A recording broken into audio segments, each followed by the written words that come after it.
Une des choses qui revient constamment dans les conversations que j'ai avec mes clients, c'est à quel point, après seulement quelques semaines et même des fois quelques jours d'avoir changé leurs habitudes de vie, d'avoir changé leur alimentation, à quel point ils se sentent bien puis ils se sentent mieux au quotidien. Tu sais, souvent, les gens vont arriver au début puis ils vont être motivés par un objectif un peu plus moyen-long terme, comme je veux perdre un 20 livres ou je veux atteindre une certaine condition physique. Puis ça, c'est vraiment super, c'est vraiment parfait parce que ça te donne un objectif qui te guide puis qui t'amène à rester constant. Mais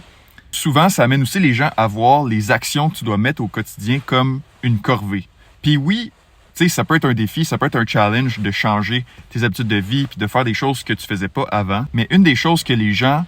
voient pas à l'avance, c'est à quel point de mettre en place ces habitudes-là qui, au final, vont t'amener vers ton objectif, ben, même sans avoir perdu le poids, tu te sens déjà tellement mieux d'avoir mis ça en place, de mieux manger, manger plus de fruits et légumes, de bouger, t'entraîner, progresser. Tu te sens mieux mentalement, physiquement. Puis je pense que ça, c'est une partie vraiment importante du processus parce que c'est une des choses après ça qui t'amène à continuer, même quand ça devient difficile, parce que tu te rappelles à chaque fois, ça me tente pas d'aller au gym aujourd'hui, mais Colin, je me sens tellement bien après que j'ai fini mon entraînement, j'ai commencé ma journée du bon pied, j'ai progressé, puis j'ai les petites endorphines suite à l'exercice. Fait que ça, c'est une des choses que souvent, ça revient souvent dans les conversations, puis qui est vraiment sous-coté là, chez les gens qui hésitent à se lancer dans un changement d'habitude de vie.